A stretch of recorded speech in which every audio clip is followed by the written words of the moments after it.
அண்மை செய்திகளை பார்த்து வருகிறோம். குஜராத் மாநிலம் அகமதாபாத்தில் பயணிகள் விமானம் விழுந்து நொறுங்கியிருப்பதாக அண்மை செய்திகள் கிடைத்திருக்கின்றன.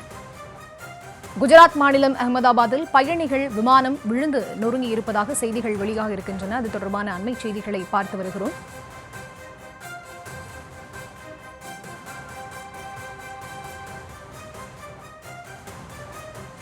குஜராத் மாநிலம் அகமதாபாத்தில் பயணிகள் விமானம் விழுந்து நொறுங்கியிருக்கக்கூடிய அந்த காட்சிகளும் வெளியாக இருக்கின்றன. அது தொடர்பான காட்சிகளை திரையில் பார்த்து வருகிறோம். விமானம் தரையில் விழுந்ததை அடுத்து வானுயர கரும் புகையானது எழக்கூடிய அந்த காட்சிகளும் பதிவாக இருக்கின்றன. தொடர்ந்து அண்மை செய்திகளை பார்த்து வருகிறோம். குஜராத் மாநிலம் அகமதாபாத்தில் விமானம் விழுந்து நொறுங்கி இருக்கிறது. அது தொடர்பான அண்மை செய்திகள் வெளியாக இருக்கின்றன. விமான நிலையம் அருகிலேயே இந்த விமான விபத்தானது நிகழ்ந்திருப்பதாகவும் தெரிய வந்திருக்கிறது.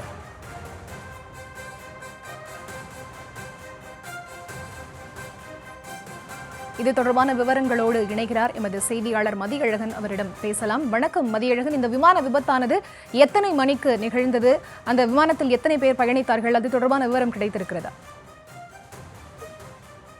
குஜராத்தினுடைய அகமதாபாத் நகரில் இருக்கக்கூடிய சர்தார் வல்லபாய் பட்டேல் சர்வதேச விமான நிலையமாக திகழ்கிறது. அந்த விமான நிலையத்திற்கு அருகிலேயே விமானம் ஒன்று தற்பொழுது விபத்தில் சிக்கியிருக்கிறது.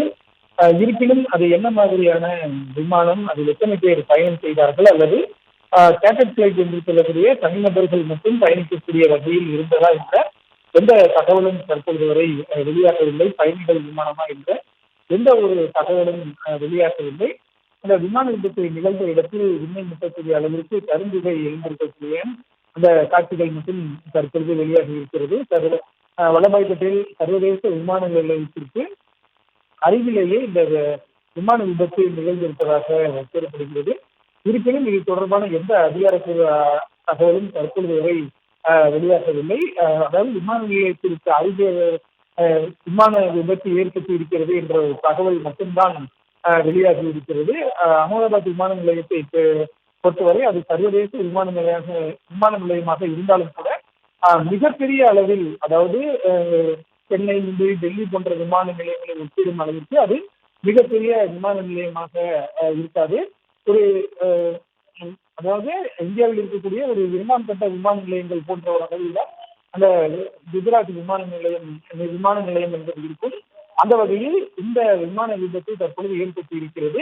ஒருவேளை விமானம் தரையிறங்கும் போது ஏற்பட்டதா அல்லது புறப்பட்ட பின்னர் விபத்து ஏற்பட்டதா, அது என்ன மாதிரியான விமானம் என்ற எந்த தகவலும் தற்பொழுது வரை வெளியாகவில்லை.